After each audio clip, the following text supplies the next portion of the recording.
अल्हम्दुलिल्लाह वस्सलातु वस्सलामु अला रसूलिल्लाह अम्मा बाद। हमने इससे पहले वाले सबक में हरूफ को पढ़ा था और हरकत को, है ना। हरूफ और हरकत हमने पढ़े। हरूफ के बारे में हमने 3 बातें जानी थी। पहले उनका नाम, फिर उनकी सिफात, फिर उनका काम। उसके साथ साथ ये भी बताया था कि काम जो जाहिर होता है वो हरकत के साथ होगा, हरकत के साथ काम जाहिर होता है। तो अल्हम्दुलिल्लाह जब हमने ये पढ़ लिया तो अब हमारी आज की जो पढ़ाई है वो है लफ्ज़। क्या है? उसे हम कहते हैं लफ्ज़। लफ्ज़ ये भी एक नाम है, ठीक है। अब तनवीन तो मालूम हो गई कि तनवीन क्यों आती है। अब इसकी पहचान है लफ्ज़। लफ्ज़, लफ्ज़ क्या होता है? लफ्ज़ होता है, इसकी तारीफ हम यूं करेंगे, जो कुछ भी हम हुरूफ और हरकत की मदद से, जो कुछ भी हम हुरूफ और हरकत की मदद से लिखते और बोलते हैं उसको लफ्ज़ है। मतलब हुरूफ की जगह हर्फ भी बोल सकते हैं। हर्फ एक, हुरूफ बहुत सारे जमा, एक वचन बहुवचन, वाहिद जमा।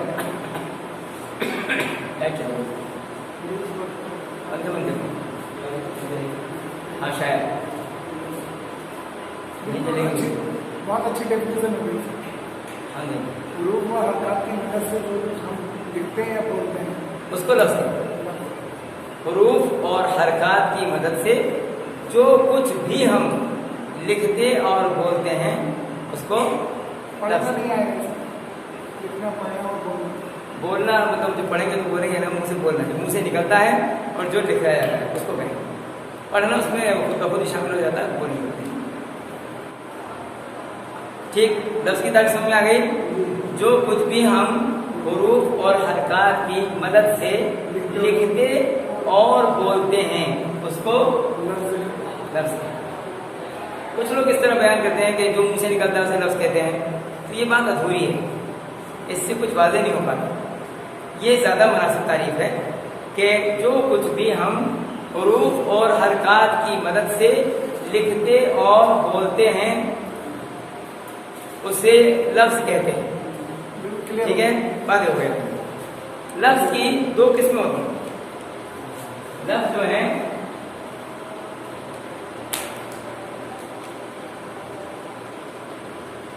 दो किस्म के होते हैं। एक को कहते हैं मुहमिल,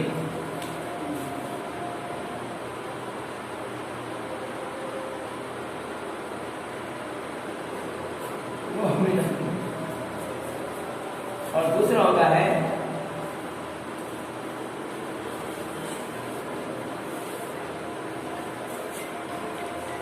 कलिमा। मुहमिल और कलिमा। कलिमतुन है ना? हाँ, कलिमतुन, कलिमतुन मुहमिल। मुहमिल उस लफ्ज़ को कहते हैं जिसका कोई माना नहीं। कुछ ऐसे कलिमात हम बोलते हैं जिनका कोई मतलब नहीं, बोलते हैं ना, और उनके बाद भी, उनके बगैर भी हमारी बात अधूरी होती है। कलाम के अंदर खूबसूरती नहीं ला पाते हम, और कभी कभी इनका बोलना मजबूरी भी होती है। जैसे हम परिंदों की बात निकालते हैं, अरे साहब रात बड़ी चिड़िया ची ची कर रही थी। अब ची ची का क्या मतलब होता है ना? हम बोलते हैं ना चिड़िया ची ची कर रही थी, तो ची ची का क्या मतलब होता है? कोई मतलब नहीं होता। इस तरह के कलमात जिन्हें बोलते पानी वानी, खाना वाना, वाना क्या मतलब होता है? वानी क्या होता है? इसमें भी बड़ी मजेदार बात यह है कि हमारे इलाके में वाह लगाते हैं मोमिल बनाने के लिए, खाना वाना, है ना। लेकिन आप जरा सा साउथ में चले जाएंगे तो वहाँ पर गा लगाते हैं छोटी मात्रा के साथ। साउथ इंडिया में, हैदराबाद यानी आंध्र प्रदेश में खाना गीना, पानी गीनी, गीनी लगाते हैं। और अगर बांग्लादेश चले जाएंगे, पश्चिम बंगाल, तो वहाँ लोग बोलते हैं खाना टाना, पानी टानी, टा लगाते हैं। तो वो अपने अपने तरीके है, क्योंकि उसका कोई मीनिंग तो होता नहीं है, वो तो ऐसे ही बोलना है, जिसको जैसा समझ में आए बोल दे। सही है ना? तो ये मोमिलात, इनका कोई मीनिंग नहीं होता, इसमें कोई तलफ़ुज़ की कोई टेंशन नहीं है, कुछ भी जो बोला बोल दिया। लेकिन कलिमा उस लफ्ज़ को कहते हैं जिसका कोई माना मतलब, सही है? तो जिसका कोई माना मतलब नहीं है, उसकी क्या किस्म है, वो तो खत्म हो गया। लेकिन ये कलिमा एक कीमती लफ्ज़ है, इस लफ्ज़ पर बहस है, लिहाजा इस कलमे की हम 3 किस्में कितनी किस्म करेंगे?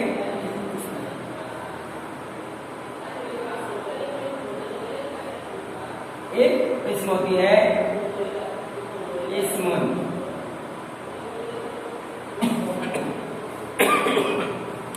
जिसे हम हिंदी में संज्ञा कहते हैं और इंग्लिश में नाउन कहते हैं।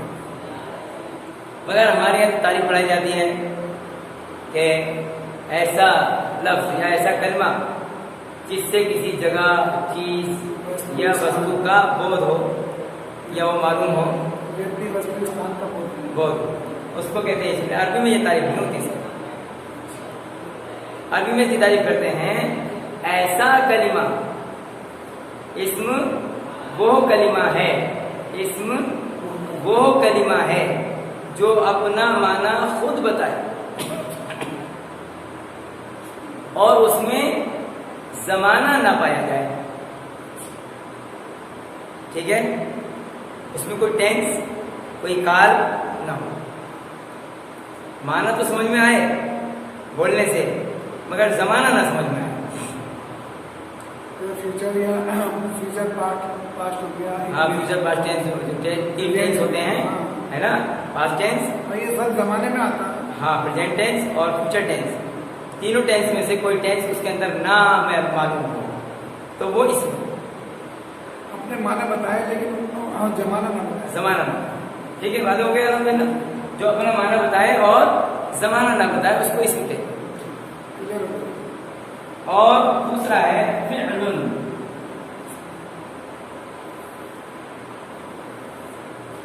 फ़िअल वो कलिमा है जो अपना माना खुद बताए और उसमें जमाना भी पाया जाए।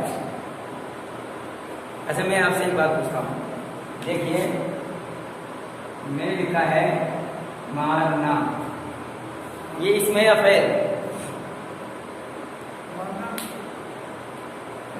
मानना ये तो फेल हो गया। फेल हो गया। आप बताइए, इसमें आप बताइए, दोनों में आपका इख्तलाफ हो गया। आप कह रहे हैं फेल है, वैसे कह रहे हैं ये इसमें।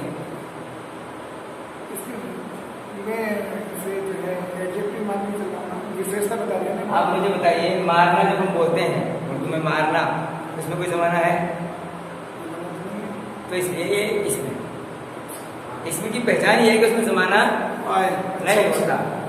फेल की पहचान ये है कि इसमें जमाना होता है। तो मारना एक काम का नाम है, काम नहीं है, काम का नाम, फेल का नाम है। इस्मुल फेल है, फेल नहीं है। फेल कब बनेगा? जब उसमें जमाना आता है। जमाना कैसे आता है? हम कहते हैं मारा। कौन सा जमाना है?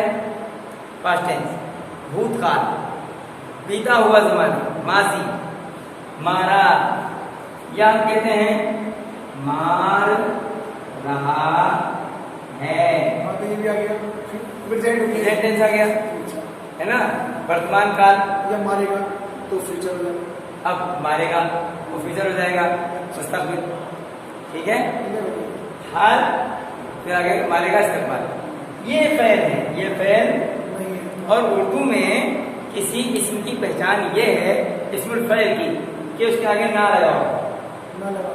मारना, खाना, पीना, दौड़ना, चलना, लड़ना, ठीक है? नहीं तो कुछ नहीं तो करना आगे लगा, बात करना, हंसना, ये सब इस्म की पहचान है। ये सब इसमें ना लगाओ तो ये इसमें, मगर ये फेल का इसम है, किसी काम का नाम, फेल का इसम। सही है? काम का नाम। अब ये काम हो गया, अब हो रहा है काम। अब समझ में आ गया ना?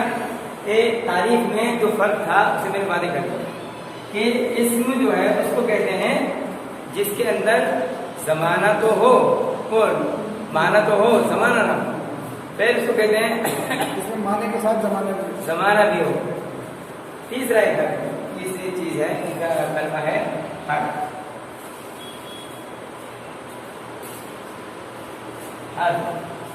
इसका नाम भी हर्फ है और वो जो हर्फ पढ़े वाले वो भी हर्फ है।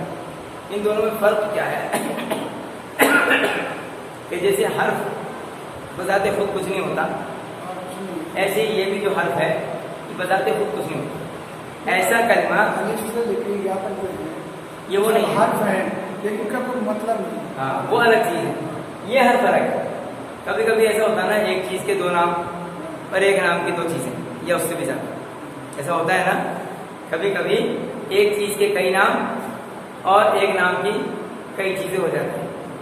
तो ऐसे यहाँ भी ये हर्फ जो है, एक तो आता है अक्षर के माना में, अक्षर माने हर्फ माने अक्षर, और एक जगह पर ये जो है सहायक की जगह भी अर्थ में हर्फ बोला जाता है।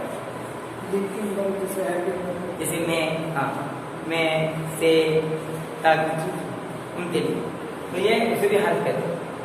एक तीसरा कलमा है हर्फ, और इसकी तारीफ ये है ऐसा कलमा जो अपना माना खुद ना बताए। ऐसा कलमा जो अपना माना खुद, माना तो उसका है मगर अकेले बोलने में उसको माने को कोई फायदा नहीं होता। जैसे हम कहेंगे मैं कहा आपने, मैं किसी से कहता हूँ मैं तो कहता क्या भाई क्या बड़ी कितने मैंने कनेक्ट किया है ना, समझ में नहीं आता उसकी। जब मैं कहूँ घर में, मस्जिद में, अब समझ में आया। अच्छा तो ऐसा बोलो ना, मस्जिद में मैं कर रहे हैं आप।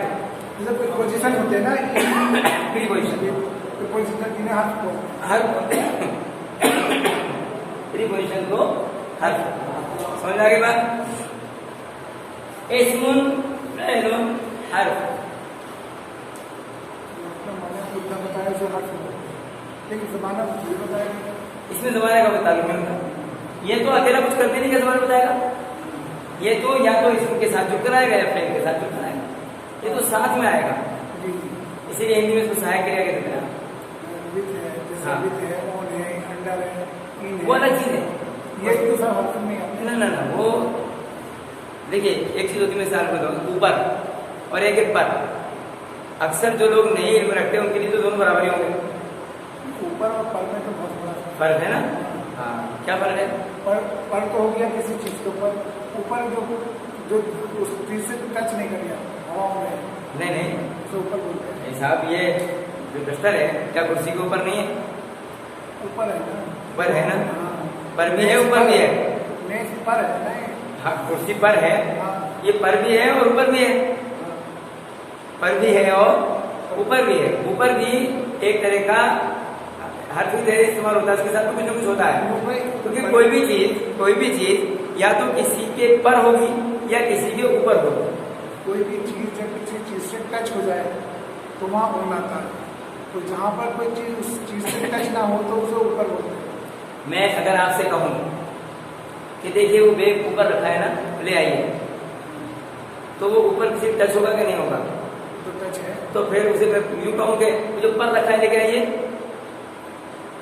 चूंकि उल्टा से तो मुझे कहना पड़ेगा पर लेके आइए ना, ये कहना पड़ेगा मेज पर जो है वो नहीं, मैं कहूँगा कि जो ऊपर रखा है ले आइए। आप समझ गए ना जी, तो उल्टा से देखिए नहीं इंग्लिश में ऐसे ही है ना।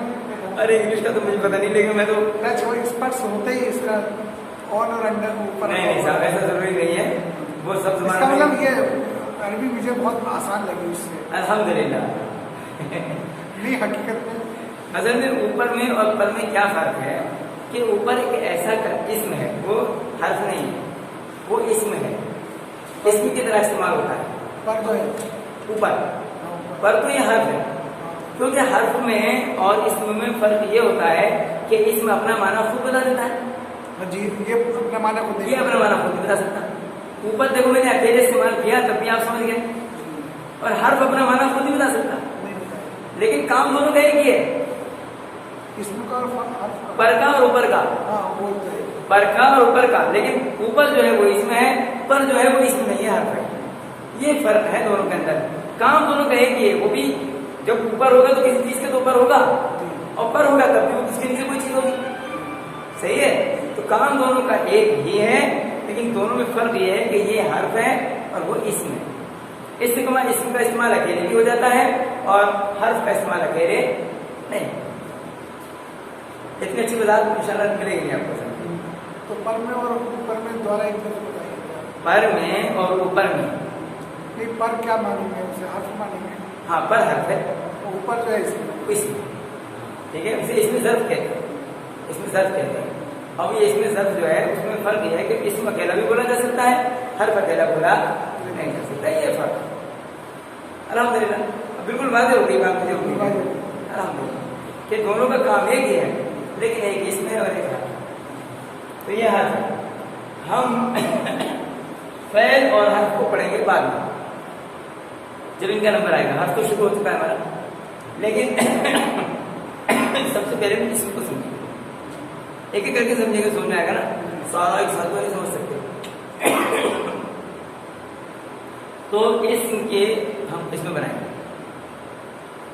इसम जब सारे इसम हैं जिनके अंदर माना पाया जाता है और जमाना नहीं पाया जाता, तो अब हमें उनको समझना पड़ेगा वो कौन कौन से। तो इसकी हमने 10 किस्म की, इसमें कितनी किस्म करेंगे? 2 3 4 5 6 7 8 9 10 हो गई। आराम हो।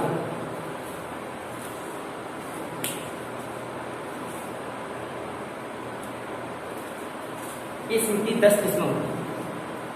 अस्माउल ज़ात, मुख्तलिफ ज़ातों के लिए, एक चीज़ एक जैसे बहुत से पेन दुनिया में सिर्फ पेन है, तो एक ज़ात का नाम, इंसान, मर्द, औरत, लड़का, लड़की, मस्जिद, जानवरों के नाम, हाथी, बैल, गाय, परिंदों के नाम, कबूतर, कौवा, ये ज़ातें हैं, कॉमन नाउन जिन्हें कहते हैं, कॉमन नाउन, ठीक है। ये अस्माउल ज़ात, अस्माउल ज़ात, ज़ातों के नाम। दूसरे अस्माउल इशारा, अस्माउल इशारा, इशारा ऐसे इसमें जिनकी मदद से हम इशारा करने की तरफ, हाजा, हाजिरी, जालिका, तिलका वगैरह, ये इसमें इशारा। ज़मीर जो किसी नाम के बदले बोले जाए, चाहे कोई इशारा हो, चाहे वो उसमें ज़ात हो, चाहे इसमें आलम हो, नाम के बदले बोला जाए, यानी जिसे बोलते हैं प्रोनाउन। प्रोनाउन ज़मीर, प्रोनाउन सर्वनाम जिसको हम बोलते हैं वो ज़मीर कहलाता है। मौसूल जो दो कलमों को जोड़कर एक बना देता है, जुमले को बड़ा कर देता है। जैसे हम लोग बोलते हैं जो, अल्लज़ी, अल्लज़ीना, अल्लज़ी, अल्लज़ीना, अल्लती बोलते हैं हम लोग जो। वो आदमी जो लंबा सा है, तो जो करके हमने उसकी सिफत और आगे जोड़नी, वो जो करते हैं। इसमें अलग किसी का पर्टिकुलर नहीं, किसी का खास नाम। सिफात किसी की कोई अच्छाई या कोई बुराई, इसे हम बयान करते हैं। इसमें फ़ैल जैसे अभी हमने पढ़ा था, काम का नाम। ज़र्फ़ जैसे अभी पढ़ा था, ऊपर नीचे, यानी ज़र्फ़ ज़मान या मकान को किसी को होते हैं जिससे किसी जगह या किसी वक्त कब कर। अस्माउल इस्तिफ़हाम ऐसे इसम जिससे हम सवाल करते हैं, क्या, कौन, कब, कैसे, कहाँ, ये सब इसम होते हैं। इसमें आता है गिनतियों के नाम, गिनतियों के नाम, 1 से लेके 0 से लेकर के 10 तक, उसके बाद फिर 100 और 1000, ये आती है ना। तो ये 10 इसमें है। इंशाल्लाह इनको पढ़ेंगे थोड़ा मुख्तसर, और फिर आगे हमारी चीज़ चलेगी। अल्लाह सुब्हानहू व तआला की इसका सीखना समझना।